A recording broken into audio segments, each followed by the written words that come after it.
2000 কোন সালে এটা 2007-11 এর কোশ্চেনটার সলিউশন করার চেষ্টা করা হচ্ছে on income tax. Okay, taxation বলে পেপারটাকে বলা হয়েছে।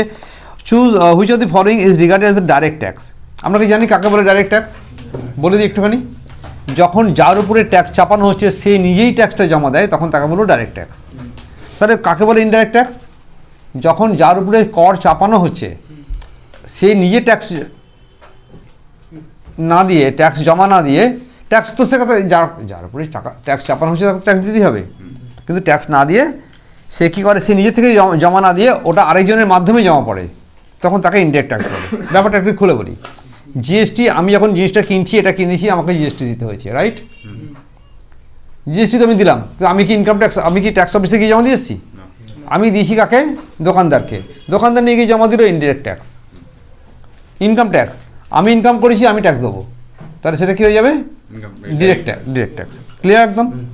তো which of the following is regarded as direct tax? Income tax, central excise, customs act, central sales tax. নিশ্চয়ই ইনকাম ট্যাক্স হবে, কোনো কথা হবে না। পেন্সিল দিতে একটা,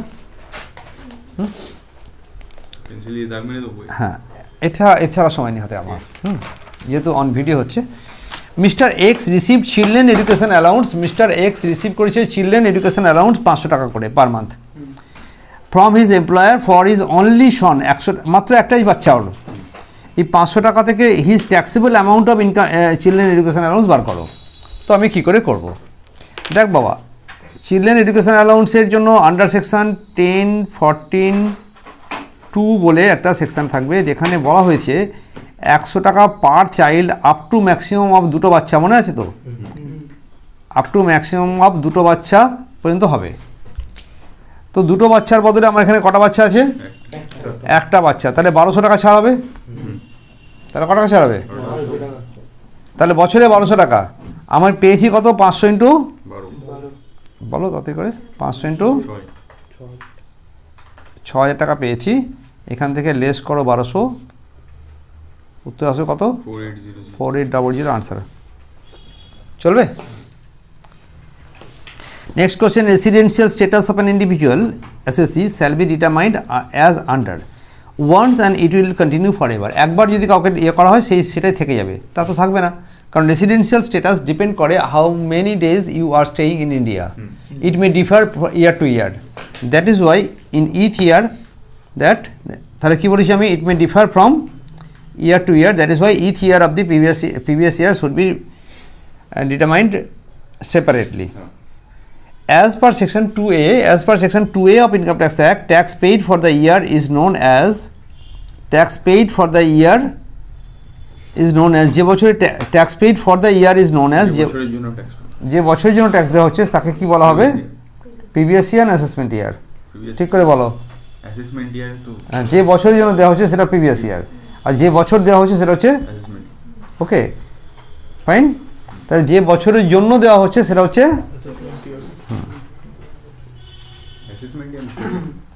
এটা কি লিখেছি বলতো? না, আবার বোঝার চেষ্টা করো, আমি ভুল বলছি। 2 এ অনুযায়ী যে বছর কর প্রদান করা হয়, এইটা হয়ে গেল।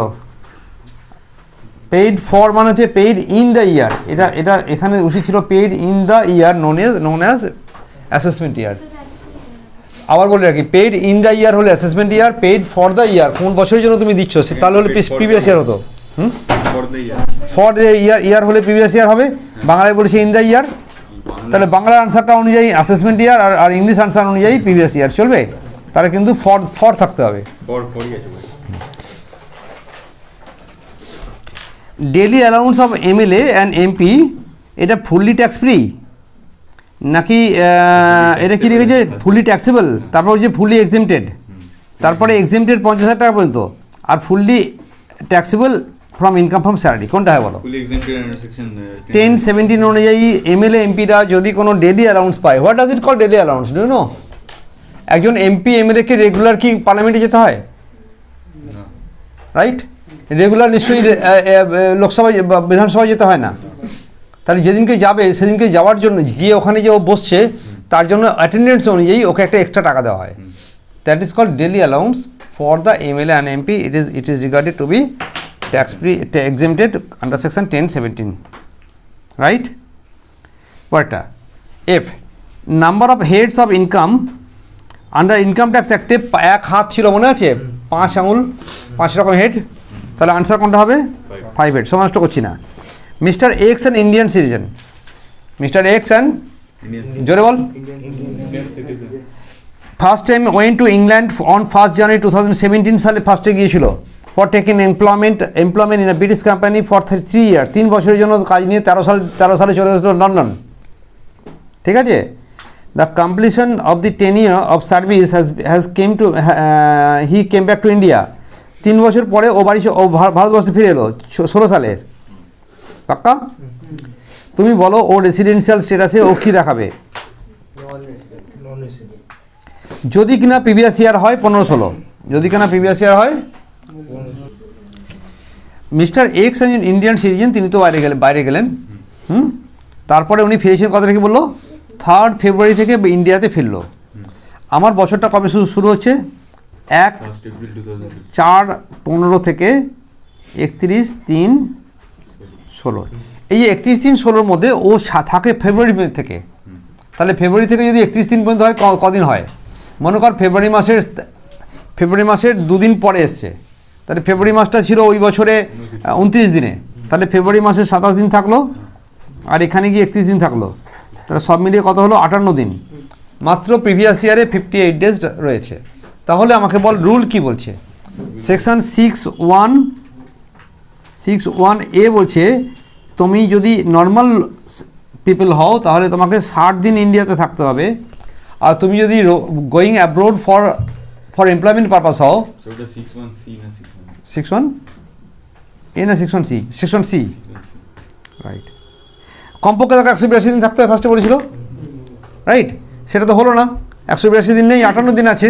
তখন তুমি দেখো যে 6(1)(a) কন্ডিশনে 182 দিন সে থাকতে পারছে না।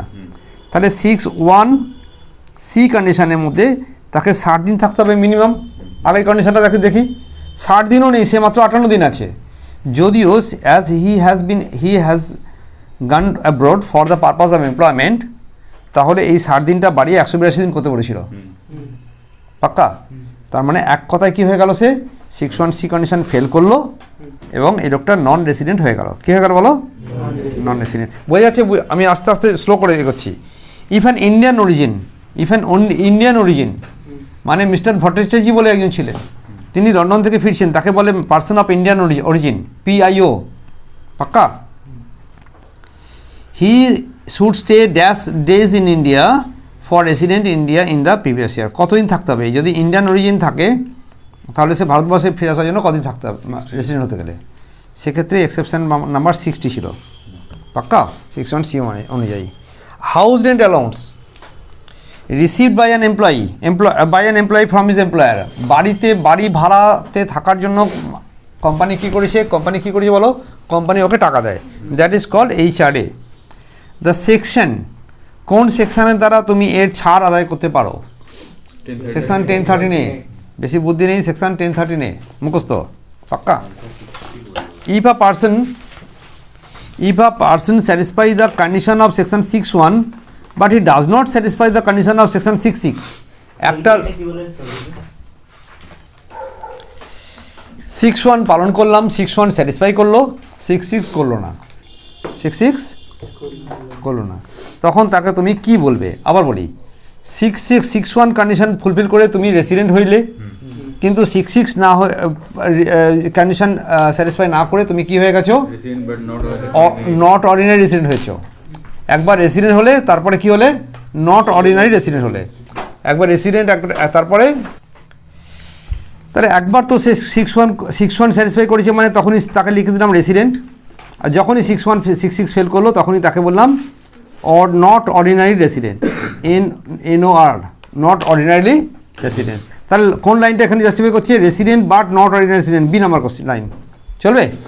পরেরটা বলো। If a foreign company controlled from India, then the income will be taxable under। একটা ফরেন কোম্পানি, সেই কোম্পানিটা ইন্ডিয়া থেকে কন্ট্রোল করে। আবার বলি, একটা ফরেন কোম্পানি, তার হেড অফিস আছে কলকাতায়, ফাইন, কলকাতা থেকে কন্ট্রোল করে সে ইনকাম করেছে। সেই ইনকাম ফ্রম বিজনেস, সেটা কোন ক্ষেত্রে ট্যাক্সেবল হবে? রেসিডেন্ট হবে, resident but not already resident, নাকি নন রেসিডেন্টে হবে, নাকি বোথ এ অ্যান্ড বি হবে? রেসিডেন্ট হিসাবে হবে। পাক্কা? যেহেতু কন্ট্রোল ফ্রম ইন্ডিয়া আছে তাই এটা রেসিডেন্ট হবে। ট্রান্সপোর্ট অ্যালাউন্স কি বলেছে? সর্বনাশ করেছে, এটা উঠে গেছে। ও বিকলাঙ্গের জন্য আছে, বেঁচে আছে এখনো, ঠিক আছে। বলো, transport allowance received by physically handicapped employee from the employer, the maximum amount of deduction under section 1014 মে ক টাকা ছাড়াবে? 800 আর 1600 মধ্যে একটা বলো, কোনটা আনসার? এনিওয়ান? আগে বিকলাঙ্গ যখন ছিল, বিকলাঙ্গ ছিল না তা এমন লোকেদের জন্য 800 টাকা ছিল। এই রুলটা এখন উঠে গেছে, এখন আর তাদের কোনো ছাড়ই দেওয়া হয় না। ছাড় একজনকেই দেওয়া হয়, সে কে? যে কিনা ফিজিক্যালি হ্যান্ডিক্যাপ্ট। ওকে, তাহলে ফিজিক্যালি হ্যান্ডিক্যাপ্ট এখন নতুন নাম হয়েছে কি? দিব্যাঙ্গ, ডিফারেন্টলি অ্যাবেলড। তো তাদের ক্ষেত্রেই মাত্র ছাড় 1600 টাকা পর্যন্ত। তাহলে আনসার কত হলো? 1600। 800 কাহিনি উঠে গেছে। তো এসএসসি ডেফিনেশন বলছে এখানে, এসএসসি কোথায় লেখা আছে? এসএসসি, এই এসএসসি 2/7 বলা হয়েছে এমন ব্যক্তি যিনি আয়কর আইন অনুযায়ী কোনো কর বা যে কোনো অর্থ প্রদান করেন। The person who page interest who pays some amount of money in terms of tax or interest or penalty to, second point, against whom a proceeding can be taken under the act. কোনো ব্যক্তি আছে যাকে income ট্যাক্সের আইনের জালে ফেলে তার এগেনস্টে কোনো একটা কী করা যাবে? কোনো একটা ব্যবস্থা নেওয়া যাবে। তাহলে ইনকাম ট্যাক্স আইনের অনুযায়ী তার এগেনস্টে যদি কেস কাছারি করা যায় তাহলে সে লোকটাও এসএসসি হয়ে গেল। আর থার্ড বলছে যার সম্পর্কে তার নিজের বা অনুরূপ কোনো ব্যক্তির মানে ডিমড এসএসসি হিসাবে, ধরে যাক অন্য কোনো লোকের মনে কর তুই ট্রাস্টি, কী বললাম? ট্রাস্টি মানে হচ্ছে একটা সংস্থা যারা কিনা কোনো একটা ব্যবস্থা করে, কোনো ওই এনজিও টাইপের কোনো একটা কাজ করে, মোট কথা। তার তুই ট্রাস্টি বা তুই চেয়ারম্যান, ওই ট্রাস্টি, তাহলে তুই তো তোর টাকায় কিছু করিস না, কার টাকা করিস বল? তুই সকলের টাকা নিয়ে কাজ করছিস, তুই হচ্ছিস জাস্ট অপারেটর অনলি। তো কেস করলে কার নামে করবে? ট্রাস্টি যে চেয়ারম্যান, ট্রাস্টির নামে যেটা করলো সেটা আসলে কিন্তু এই লোকটাকে ট্যাক্স দিতে হবে। পাক্কা? This is called SSC. English করে দিবি, বাংলা বলে আমার মাথা ঘুরে যাচ্ছে। সেকেন্ড পয়েন্ট, সেকেন্ড কোয়েশ্চেন হচ্ছে যে what do you mean by sources of income? কাকে বলে সোর্সেস অফ ইনকাম? কাকে বলে? Sources of income are the combined sources from sources income হচ্ছে যে উৎস থেকে তোমার কাছে ওই জন্য কোনো ইনকাম হয় তাকে সোর্স অফ ইনকাম বলে। সেটা ইদার ট্যাক্সেবল হতে পারে বা নন ট্যাক্সেবল হতে পারে, coming under 5 head or not, but all যে কোনো জায়গা থেকে টাকা পয়সা পেরি তাকে বলবো আমরা আয়ের উৎস। স্টেট ওয়ান বেসিক পয়েন্ট, একটা পয়েন্ট এখানে আমাকে নক করেছে, সেটা বলে দিই, ভুলে যাবো পরে। যদি company control from India, okay, India থেকে কন্ট্রোল হয়েছে, এই লোকটাকে ট্যাক্স দিতে হবে। আমার মনে ছিল যে রেসিডেন্টরা নিশ্চয়ই ট্যাক্স দেবে, পাক্কা। এখন প্রশ্ন হচ্ছে রেসিডেন্ট বাট নট অলরেডি রেসিডেন্টরাও ট্যাক্স দেবে, তাহলে এই দুটো তো একসঙ্গে টিক মারতে পারবো না। তাহলে আনসার হলো কোনটা? ইরেজার দিয়ে একটা, both A and B. Answer কোনটা হবে? Both A and B. এই কোশ্চেনটাতে একটু লিটল বিট মিস্টেক ছিল, ঠিক করে দিলাম, চলবে? এসো। Which to additional conditions to be না state one basic principles of determining residential status. 6-এর 1 আছে না, 6(1)(a) বা 6(1)(c)-র মধ্যে যে কোনো একটা বলো। কি বলবো লাইনটা বলো, কে বলতে পারে? Anyone? He stays in India for 182 days or more in the relevant previous year. গল্প শেষ, এইটুকু আনসার। তোমাকে বলেছে যে একটা, তাহলে 6(1)(a) কন্ডিশনটা বোঝা গেছে, যেখানে বলা ছিল 182 দিন থাকতে হবে in previous year, right, in relevant previous year. বলছে দুটো কন্ডিশন আছে যেটা ফুলফিল করতে হবে অর্ডিনারি রেসিডেন্ট হওয়ার জন্য। দুটো কন্ডিশন কি? He must have been a resident 2 out of 10 at least 2 previous years during the 10 previous year immediately preceding the relevant period. এক নম্বর প্রশ্ন হচ্ছে রেলেভেন্ট প্রিভিয়াস ইয়ারের আগের 10 বছরের মধ্যে 2 বছরে তাকে রেসিডেন্ট হতে হবে, এক নম্বর কন্ডিশন। আর কি বলছি 2 নম্বর কন্ডিশন বল। আর একটা হচ্ছে he should stay for 730 days or more during the in 7 previous year immediately preceding the relevant previous year. পাক্কা তাই তো, immediately preceding the relevant previous year. এই কন্ডিশনটা দেওয়া ছিল 6 কন্ডিশনে দেওয়া ছিল 1 and 2 দুখানা। Under which head gain from sale of building is taxable. Building বিক্রি করে যে লাভটা হয়েছে সেটা কোন হেডে ট্যাক্সেবল হবে? তাড়াতাড়ি করে। নো, ক্যাপিটাল গেইন হেডে ট্যাক্সেবল হবে। He state the taxability of the interest received on fixed deposit from SBI in the hand of mister Gupta who is a non resident of India. তিনি নন রেসিডেন্ট হোক আর যাই হোক, আমাকে ও ট্যাক্সিবিলিটি বলতে বলেছে।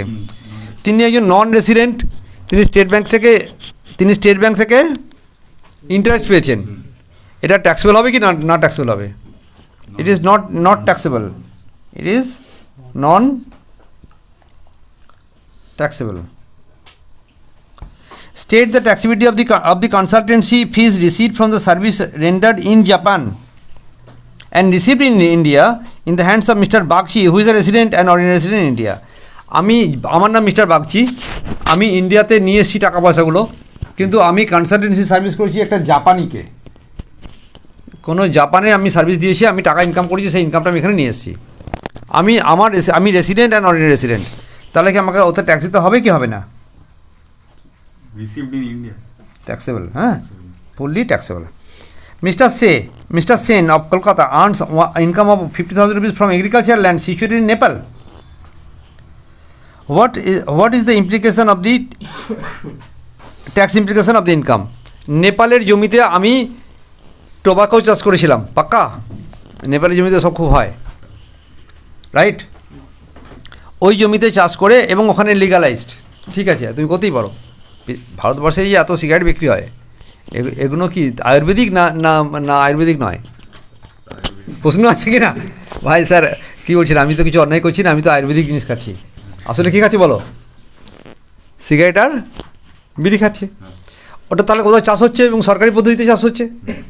সেই নেপালের ওইখান থেকে আমি 50,000 টাকা নিয়ে এসেছি, ইনকাম করেছি। তাহলে এই ইনকামটা তো এগ্রিকালচার ইনকামের মধ্যে পড়ছে কি? প্রশ্ন হলো, বলো। পড়ছে না, কেন পড়ছে না? No, as that land is not situated in India. আমাকে বলেছিল এগ্রিকালচার ল্যান্ড হতে গেলে কী হতে হবে? Must be situated in India. তাহলে এক্ষেত্রে এটা নেপালে অবস্থিত হওয়ার জন্য এটা এগ্রিকালচার ল্যান্ড হবে না, এবং তার জন্য পুরোপুরি হবে এটা ট্যাক্সেবল হবে। Mention the taxability of the gift from parent মানে হচ্ছে ব্লাড রিলেশন আছে, এমন লোকের কাছ থেকে তুমি 5 কোটি টাকা ইয়ে পেয়ে গেছো, গিফট পেয়ে গেছো। আমার নাম মুকেশ আম্বানি, ছেলের নাম কী নাম? আকাশ আম্বানি। 5 কোটি টাকার গিফট দিয়ে দিয়েছে, পাক্কা? No tax. কোনো যদি ব্লাড রিলেশনের মধ্যে তুমি গিফট দিয়েছো এবং অ্যাজ পার দ্য প্রসিডিওর যদি হয়, নগদে দেওয়া যাবে না, তোমাকে চেক বা এরকম মাধ্যমে দিতে হবে ইত্যাদি হলে তোমায় কোনো ট্যাক্স দিতে হবে না। ফাইন। নেক্সট সেকশন সিতে আসবে 4 নম্বরে 3খানা কোশ্চেন, তার মধ্যে what do mean by person কাকে বলে মনে আছে? সেকশন 217 না, 231 সেকশন 2/31 সেকশন 2/31 পার্সন কাকে বলে সেটা মনে আছে? বলো কি বলেছিলাম? অ্যান ইন্ডিভিজুয়াল, দেন তাড়াতাড়ি অ্যান ইন্ডিভিজুয়াল হিন্দু, তাড়াতাড়ি করে বল। বইটা কিছু খুলে দেন, স্লো হয়ে যাচ্ছে অনেক। হ্যাঁ বলো, একজন লোকের নাম ইন্ডিভিজুয়াল, মনে আছে? তাহলে ইন্ডিভিজুয়াল হয়েছিল, তারপরে কি হয়েছিল বলো? তারপরে হিন্দু আনডিভাইডেড ফ্যামিলি, হুপ, তারপরে কোম্পানি, একটা পার্টনারশিপ, একটা ফার্ম। আগে ছিল ফার্ম না? আগে ফার্ম পরে কেন কোম্পানি না? আগে কোম্পানি পরে ফার্ম, তারপরে করছি না। হ্যাঁ ঠিক আছে, চলো। লোকাল অথরিটি আর আর ছিল যারা এর মধ্যে পড়ে না, তাদেরকে পড়া লাস্টে লেখা ছিল না? আচ্ছা ঠিক আছে, চলো। হেড অফ ইনকাম আর সোর্স অফ ইনকামের মধ্যে কি পার্থক্য দেখতে পাও? না, পৃথিবীতে হেড অফ ইনকাম মাত্র 5টা আছে, কিন্তু সোর্স অফ ইনকামের কোনো এনি টাইপ অফ ইনকাম সেটাকে আমরা আমরা মানে কোনো টাকা জায়গা থেকে রোজগার করতে পারলেই আমরা বলবো সোর্স অফ ইনকাম, কিন্তু হেড অফ ইনকামের মধ্যে তোমাকে 5টা হেড থেকে আলাদা আলাদা করে ইনকাম করতে হবে। পাক্কা? State with the reasons in brief the following incomes are agriculture income বা না কি না, এই নিচেরগুলোর মধ্যে কোনটা কোনটা এগ্রিকালচার, মানে আমাদের এগ্রিকালচার ইনকামের যে এক্সাম্পল লিস্ট আছে না, ওটা পড়তে হবে। ওর মধ্যে থেকে তোমাকে বলে দেবে যে কাকে কোনটা কোনটা এগ্রিকালচার ইনকাম বলো। তার মধ্যে 1 number, dividend received from Indian company whose entire income is derived from agriculture income, agriculture operation. যদি কেউ মাত্র চাষবাস করে, আমার একটা কোম্পানি থেকে তুমি ডিভিডেন্ড পেয়েছো, তাহলে কি সেই টাকাটা আমার কাছে এগ্রিকালচার ইনকাম হবে? হ্যাঁ কি না? হ্যাঁ কি না? কী বলছে ওখানে রুল, কী বলছে?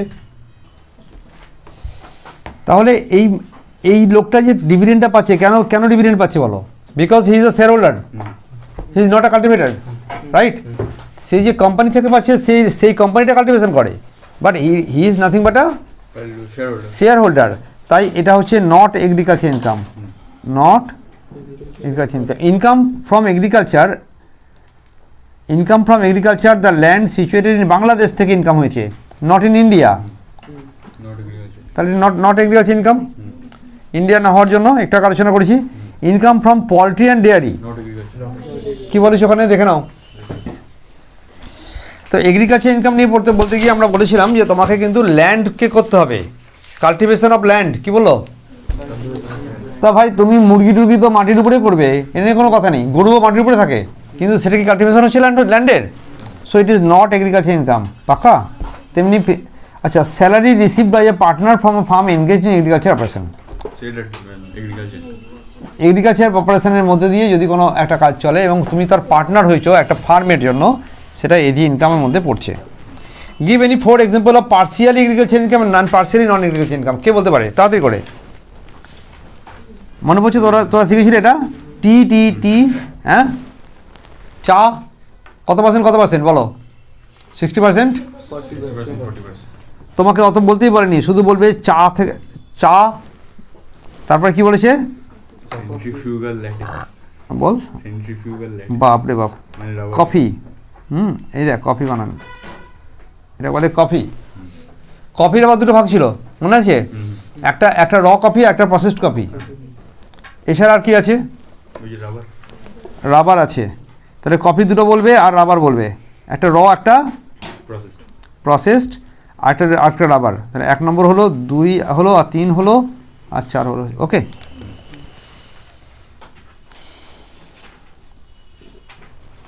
তুমি এই লোকটার টোটাল ইনকাম বার করে দাও। পরের অঙ্ক 11 নম্বর অঙ্ক বলেছে লোকটা মিস্টার জেডের টোটাল ইনকাম বার করে দাও যদি তার এগ্রিকালচার ইনকাম ফ্রম নেপাল থেকে ইনকাম করা হয়েছিল। নেপাল থেকে এগ্রিকালচার ইনকাম 15,000 টাকা, ট্যাক্সেবল কি নন ট্যাক্সেবল বলো? নেপাল থেকে এগ্রিকালচার ইনকাম একটু টাকা পড়েছি তো আমরা, 15,000 টাকা ট্যাক্সেবল লিখলাম, right? Income from business in Singapore control from India, ভালো কথা।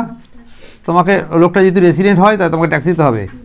Amount brought into India out of the past untaxed foreign income, বিদেশের থেকে তোমাকে এখন টাকা পাঠানো হয়েছে এবং বিদেশে সেই টাকাটার উপরে কোনো ট্যাক্স দেওয়া হয়নি, আনট্যাক্সড ফরেন ইনকাম, তোমাকে ট্যাক্সেবল হবে কি না হবে?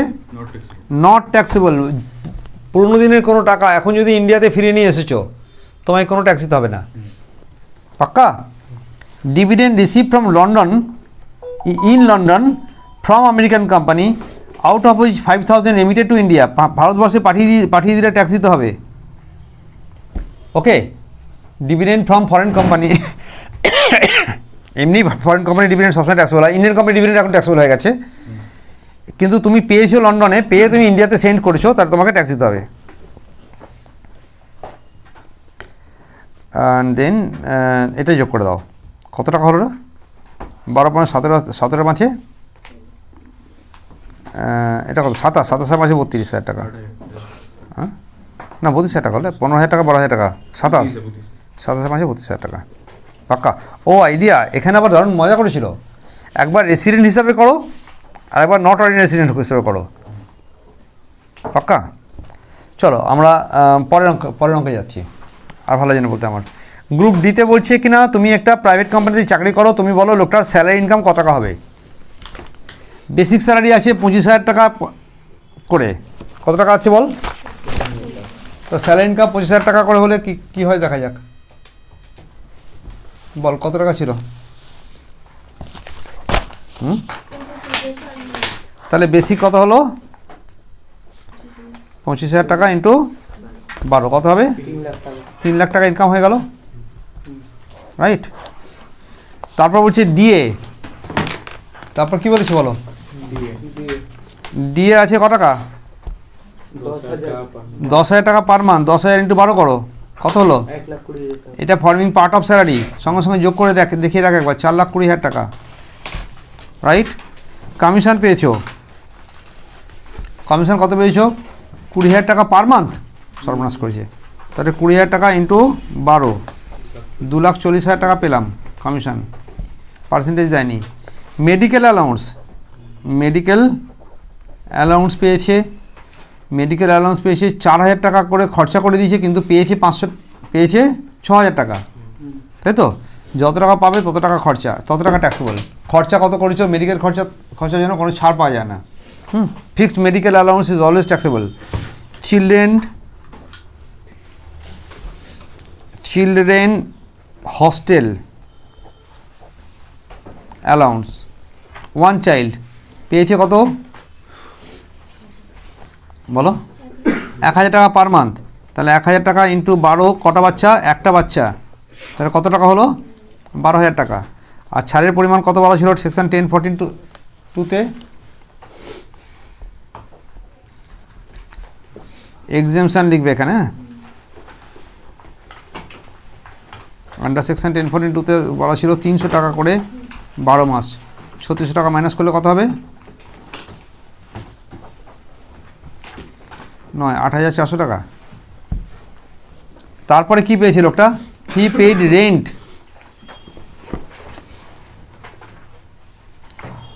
আচ্ছা এবার পেয়েছিল এইচআরে পেয়েছিল ক টাকা? এইচআরে কত পেয়েছিল রে? 6,000 per month এইচআরে। আর মেডিকেলটা ছিল কত? মেডিকেলও 6,000 টাকা ছিল, অসুবিধা কিছু নেই। তাহলে এবার আমি একটা এইচআরের রুলটাকে অ্যাপ্লাই করছি। হ্যাঁ, এইচআরের রুলটার জন্য কি বলা হয়েছিল বলো? ক টাকা পেয়েছে? এইচআরে পেয়েছে 6,000 টাকা পার মান্থ। দেখেন এদিকে আমি 72,000 টাকা পেয়েছি, রাইট? এখানে একটা করে দিচ্ছি, এটা নিচে যাচ্ছি না, হ্যাঁ, এখানে করে দিলাম less exemption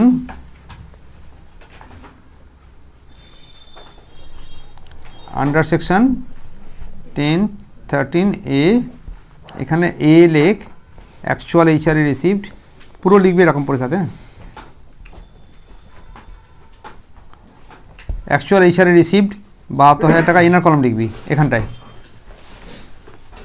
B rent paid করেছিল 5,000 টাকা করে নাকি? রেন্ট পেড করেছিল 48,000 টাকা। রেন্ট পেড করেছে কত? 48,000 টাকা। কলকাতায় বাড়ি, less 10% of salary, 10% of salary. Salary বার করে রাখা ছিল আমার কাছে, কত স্যালারি কত করে বার করে রাখা ছিল? রাখতো 4,20,000 টাকা। তাহলে 4,20,000 টাকার উপর 10% করলে কত হবে? 42,000 টাকা মাইনাস করলে এখানে হলো 6,000 টাকা, রাইট? সিতে বলো 50% অফ 4,20,000, তাহলে হলো 2,21,000 টাকা। এর মধ্যে কম কোনটা? এক্সেমশন এরকম লেখ, being list of above, being list of above. কত টাকা ছাড় হলো? 6,000 টাকা ছাড় হলো। 72 থেকে 6 বাদ দিলে কত হয়? 66,000 ট্যাক্সেবল হয়ে গেল। এবার এইগুলো যোগ করলে উত্তর হয়ে গেল। বল, এটা 4,20,000, 2,40,000, 6,000, 8,400, 6,000, যোগ কর তাড়াতাড়ি করে। ততক্ষণ যোগ কর, বাকিটা আমি করছি। এই পুরোটাকে বলবো গ্রস স্যালারি, যোগ করে তুই বলবি। এটাকে বলবো গ্রস স্যালারি। এখান থেকে লেস বিয়োগ করো, standard deduction,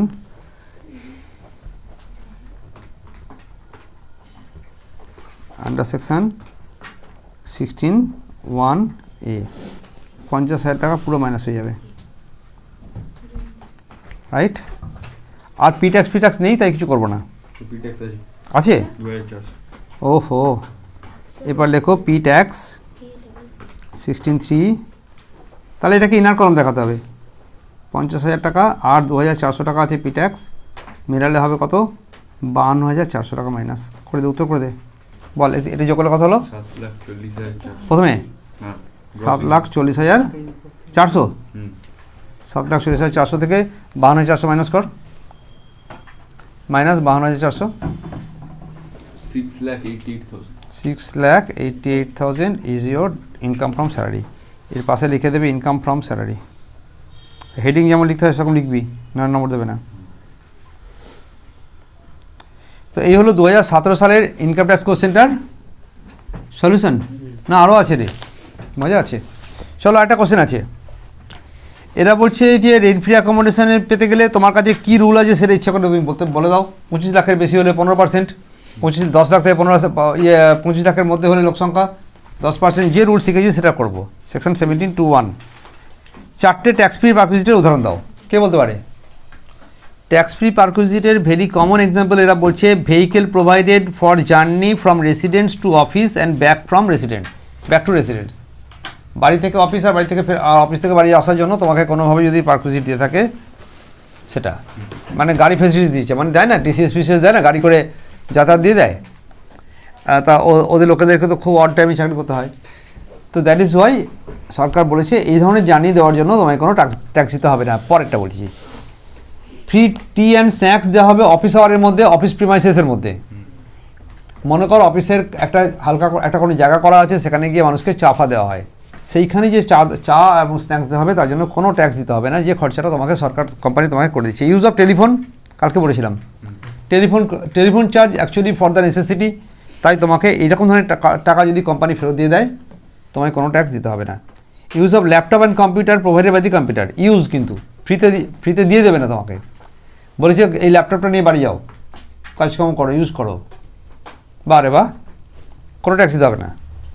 facilities and club membership provided by the employer, ক্লাবে গিয়ে বড় বড় এমপ্লয়িরা যারা ডিরেক্টর লেভেলের লোক হয় তাদেরকে ক্লাব ফেসিলিটিস বলে একটা ফেসিলিটিস আছে, ক্লাবে গিয়ে তারা কিছুটা সময় কাটায়, কিছুটা আনন্দ করে, খেলাধুলা করে, ইত্যাদি করে। সেই ধরনের খরচা যদি কোম্পানি দিয়ে দেয় তোমার কোনো ট্যাক্স দিতে হবে না। আর কি বলছে এটা, কোম্পানির নিজের যদি কোনো হসপিটাল থাকে, সেই হসপিটালে আমাকে ট্রিটমেন্ট করতে দিয়েছে, তার খরচাটাও ট্যাক্স ফ্রি হবে, পাক্কা। This are very common example of free tax free. এখানে যে কোনো 4টে লিখতে বলেছিল পরীক্ষাতে। Okay, this is over for 2017 question. Okay.